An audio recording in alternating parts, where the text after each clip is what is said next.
somebody who, this is another story, so I'm being real vulnerable tonight, y'all. I'm really you telling your business? I'm telling my business tonight. If you came in late, go back and watch the replay once the show ends, because I told another story. But another vulnerable moment for me, I was dating a guy, and he was a part of a really close-knit friend group. So he and his friends and their girlfriends and wives, they would hang out, they would take couples trips, they would do, have parties, go out to eat. It was just a really close-knit friend group. So once he and I became serious, I was introduced into the group.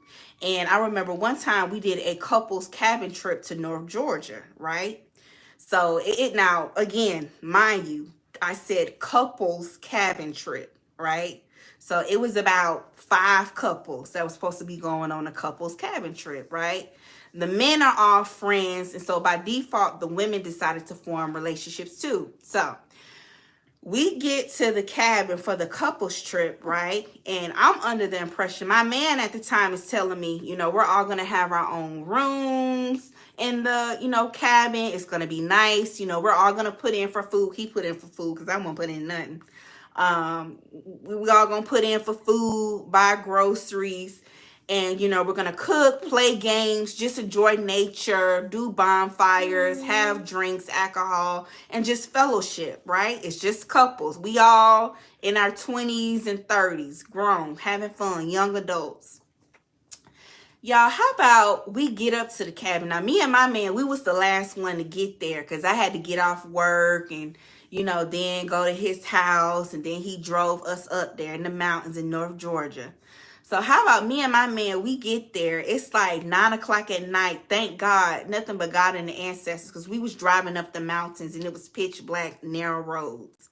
Thank God we finally found the cabin, because it took us a minute because it was pitch black and no lights on the roads up in the mountains. So we get there at like 9, 10 o'clock at night, and I'm tired, right? He tired too. So I just want to, get to our little room in the cabin, shower, and chill out. How about we get there and we find out that we don't have our own room, and that his homeboy, who was like the host, had his family in the rooms. And so everybody else, the friends, had to sleep downstairs in the basement, while his family, his homeboy family, get to sleep upstairs in the bedrooms.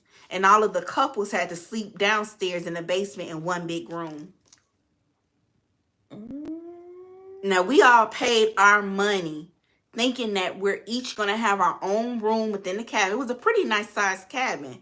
Not once was it, at least not told to me. My dude didn't tell me that his homeboy was bringing his family in addition to his girlfriend, and that his family, it was like his mama, his sister, her 3 baby kids, his auntie, his uncle. They all got to have the bedrooms upstairs while we slept in the basement. So you got 5 adults, 5 couples sleeping in one big room in the basement.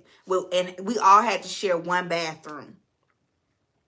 When I tell y'all I was 38 hot, I had an attitude the whole time. And I'm looking at my dude like, you didn't notice? Like, he looking at me stupid. Like, I didn't know, I didn't know it was going to be like that. I didn't know it was going to be like that. So I'm pissed. And I'm like, I'm ready to go. And he's like, oh, let's stay. We just drove, all the way up here. It's pitch black. Like, let's just stay and make the best of it. I'm pissed. Because I'm like, Ninja, I left my job, my good black job, yes, DD, drove to your house so we could then get in your car and drive up the mountain. And you talking about something you didn't know?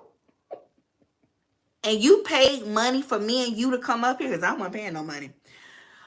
And you didn't know? So I didn't know. So I'm like, okay, we done drove up here. He's too tired to drive back. So we make the best of it for the weekend, right? So we all sleeping in one room down in the basement. We all had to use one bathroom. You ain't tell me that. Yes, girl. We all had to take turns showering, getting dressed, getting ready for the day in one bathroom. It's 5 couples, grown adults, sleeping down in the basement. There was like 2 bunk beds, and then there was a sofa.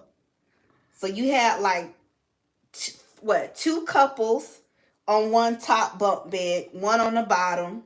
One couple on one top bunk bed, one couple on the bottom bunk bed, and then there was a second bunk bed, and it was a couple on the top, a couple on the bottom, and then the fifth couple was sleeping on like a pull out sofa. Just a hot ghetto mess. And so we trying to make the best of it. My guy, his friend who finessed us, who had his family upstairs in the bedrooms, they were like, oh, well, we're going to at least cook for you guys for the whole weekend. And that was their way of kind of like smoothing it over. Like, we know y'all sleeping down in the basement, but we're going to cook the whole weekend for y'all. So I got an attitude. It was me and another one of my dude's friend, his girlfriend. We both was pissed. We had to stank face the whole weekend. So an incident went down. Let me fast forward to that. So that the next night, you know, we wake up, we shower, everybody lounging around. I'm pissed. My dude homeboy was pissed. My dude's homeboy girlfriend was pissed, like me. So we fast forward to that night, the next night, and we having a bonfire. So we sitting outside around the bonfire, listening to music, drinking, having a good time. Whoop-de-whoop-de-whoop-de-whoop-de-whoop, right? I still got an attitude. They all laughing, sitting around the bonfire, telling jokes. I'm still got an attitude, so I ain't saying nothing. I'm just quiet, right?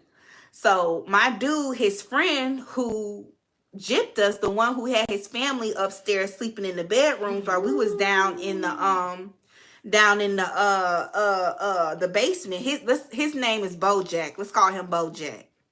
All right. So we all sitting around, they laughing, they talking, they listening to music, and Bojack, he's like, Samantha, what's wrong with you? Why you ain't talking? I was like, I'm good. I don't want to talk. I'm good. Because I had an attitude. The following next day leading into that night, I was pissed. I was like, I'm good. He like, oh, well, Samantha, why you not drinking? You need to drink something. I said, I don't want to drink nothing. I'm not in the mood to drink nothing.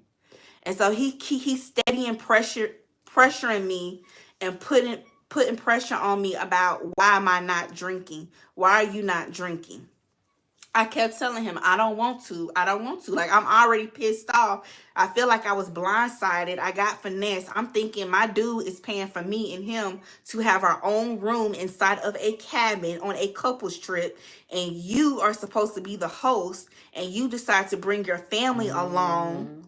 And they're sleeping upstairs in the bedroom while you have 5 couples, 5 adults sleeping downstairs in one big room in the basement, having to share one bathroom. I'm pissed. I don't want to drink. I don't want to talk to you. And so my dude at the time, he walks up to me and he talking about some, baby, just drink something. He's giving me his drink. He's like, just drink something, baby. Just relax. Just drink something. I said, I don't want to drink.